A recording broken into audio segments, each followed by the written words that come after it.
You die the way you live. If you've been a bitter and untrusting person, you'll probably die that way. If you've been a loving and caring person, you'll probably die that way. Our core self doesn't change just because we're dying. The deathbed conversion, I'm sad to say, is mainly the stuff of fairy tale. In fact, I think our characteristics only become more defined as we near death. As we deal with the uncertainty, the discomfort, the loss of control that death almost always brings, we mostly become more of the person that we have been. Some of you may be thinking, yikes. And yes, death is the ultimate practice in trust. Most of us will have to trust in our caregivers and the medical system, our advisors, friends, and family a great deal before we die. Not good with trust now? Well, you get the picture. Not good with loss of control in everyday life? You can probably fill in the blanks. Now, there are some major exceptions to this observation. Dementia truly changes our brain, and extreme pain can make us like another person. These circumstances seem to make us some other person than we have been before. But otherwise, you die the way you live. The way we live every day, the way we take care of ourselves, the way we prioritize, the way we spend our time and energy, the way we think and act, it matters. And it will matter to the people taking care of us on our deathbed. I don't say these things to scare you. To the contrary, I hope to give you some reassurance about death. The majority of us in this room will die a quiet, mostly calm death. Most of the deaths that I've been present for, it's hard to tell when the person dies, truly. There is a very, very thin line between this life and the next. It's not that moment of death that we should fear. It's the whole process of dying that we can improve with purposeful living. The process of dying, the grieving, goodbyes, the loss of control, loss of independence, the giving up of this life to embrace the next. These are the things that we should be giving some attention to now. You die the way you live. What I've realized over the years of being a hospice chaplain and minister is that we are starved for conversation and community around death and dying. We don't have space to talk about it in our society. This has not always been the case. We have separated and sanitized death. In early America, before the funeral home existed, the home funeral was the practice. People would take care of their sick and dying family members in the house. The doctor came to them. The care was done by the family. And when that person died, the family prepared the body and laid it in the parlor, and folks came to pay their respects before doing a procession to the church and to the cemetery. The family or the community helped to dig the grave and lay the body to rest in the ground. And now, legally, we can't do this. If you want to bury a body naturally, in most places you have to have special permission or a special cemetery. There is a movement with the rise of hospice to give people a more natural death. But even with the help of hospice, it's still very difficult to bear the emotional burden of taking care of a loved one. We no longer know how to care for the dying personally. We've lost the cultural memory, the cultural knowledge. All of this separating and sanitizing of death that happens in our society is a true detriment to us. We want to know about death and dying, but we have very few acceptable places to do that. Halloween, the Day of the Dead, All Saints Sunday are some of the places where it's okay to do this. But still we do a disservice by relegating our curiosity to just these days of the year. Death is one of the most natural and the most certain thing we will experience.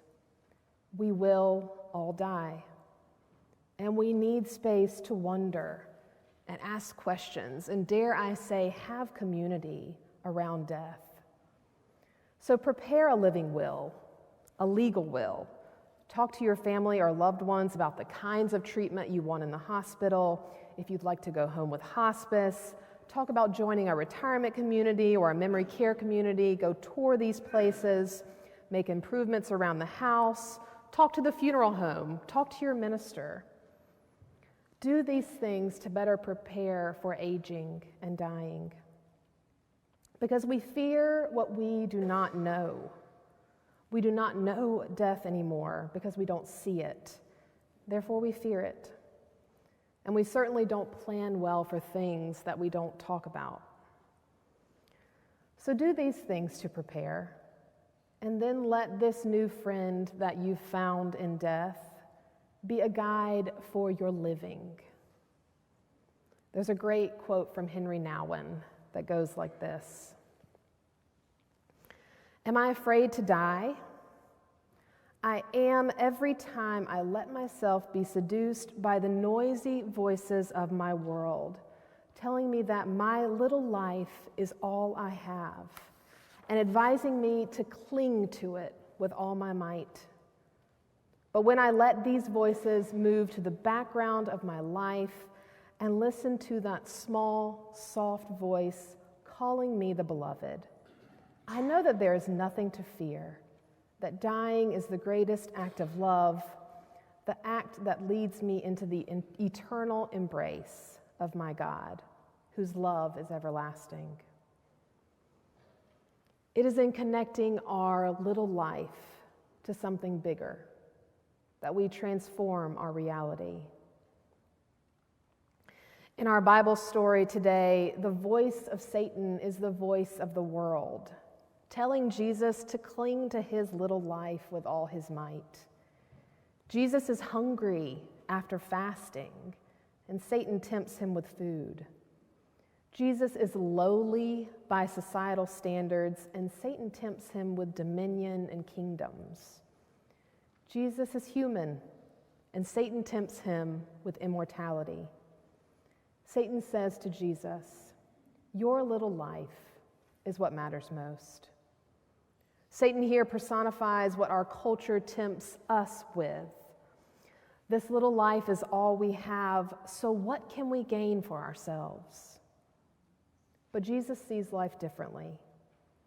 This little life is, in fact, all we have, so what will we do with it? This little life is, in fact, the greatest gift we have, so make it count, not for yourself, but for the world. I've formulated my own mantra for good living over the years: to live in the bright shadow of death. I have to believe that this describes well what Jesus was experiencing at this point of his life. He has spent his time in the desert discerning God's plan for his life, aligning himself with what is to come, and he can't be tempted away from God's plan now. Jesus will begin his 3 years of ministry, changing the world in the process and leading him to his death. Jesus knew what he was choosing in following God's plan. He knew that death would come, and yet something so much bigger would also come. God's plan for the world would be put into motion. All would be welcome. All would be loved. The metaphorical gates of heaven flung wide. Not only Jesus, but so many saints of history have understood this to be the case.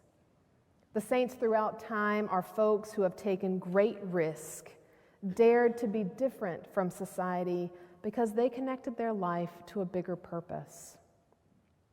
I'm sure you can think of some of the saints in your own life whom you remember as saints, not for what they did for themselves, clinging to their little life, but what they did for those around them.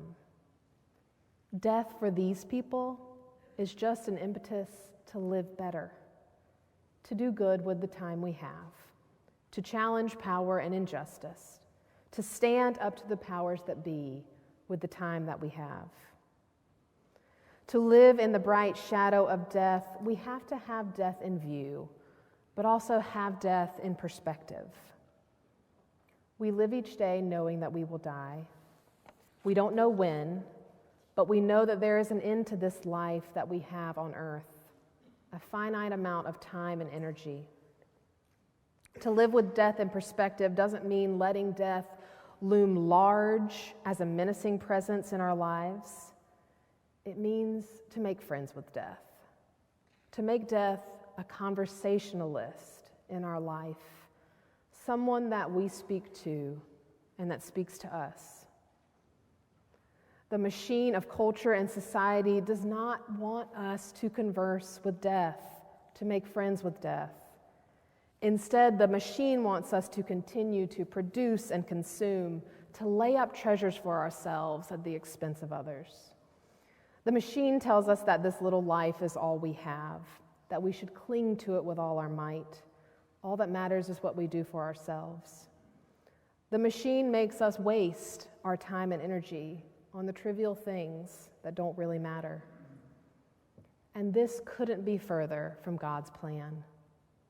In God's eyes, yes, we are beloved, and also just a small part of a bigger picture. We should risk our comfort for the good of others. The saints have understood this. Jesus understood this. This is the greatest thing we can do with our life. In fact, conversing with death, keeping death in perspective, means that we have done the things in life that are important to the kingdom of God. That our little life has given fodder to something much bigger than ourselves. That in recognizing that we have limited time and energy, we have given our time and energy to the work of God in this world. And so, here we are, living in the bright shadow of death. Looking forward, we see death in the future. There is a shadow that death casts as we recognize our mortality and grieve the change or loss of relationships that we presently know. But around the edges of this shadow, a brilliant guiding light shines, the light of eternity, the light that reminds us of our true value, the true value of our little life if we use it for the kingdom of God. But what of the shadow of death? Grief is a powerful force in every life.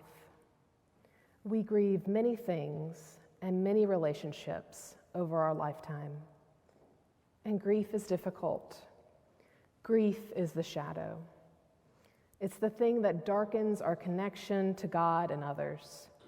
It's the thing that breaks us, makes us feel alone. It is a shadow that comes over our life in seasons. You may know Stephen Colbert as the whip-smart late-night show host. You may know him for his humor or for his outspoken political commentary. But what you may not know is that he is a devout Catholic who takes his faith very seriously. At a young age, Colbert lost his father and two brothers in a tragic plane crash. He was the last child living in the house with his mother, and they walked the road to grief, sometimes together, or sometimes as two lonely spirits sharing the same house. Colbert talked openly about his grief during an interview, saying, quote, "I was left alone a lot after Dad and the boys died, and it was just me and Mom for a long time. And by her example, I am not bitter. By her example, because she was not. Broken? Yes.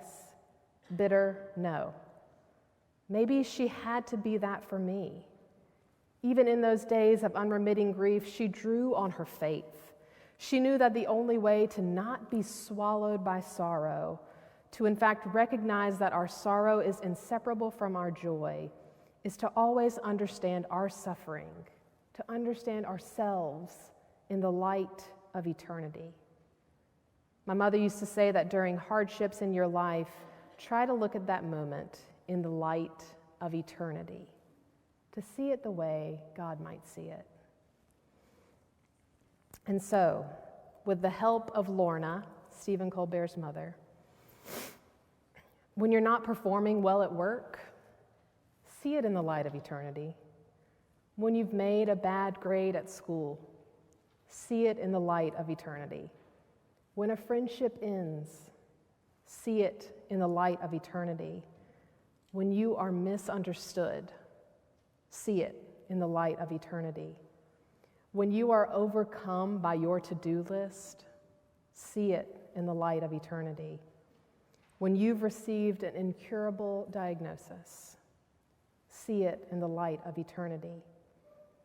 When you lose your dearest loved one, see it in the light of eternity. Try to see it the way God might. Befriend death and live your life in its bright shadow. Now we'll move to our places to serve communion.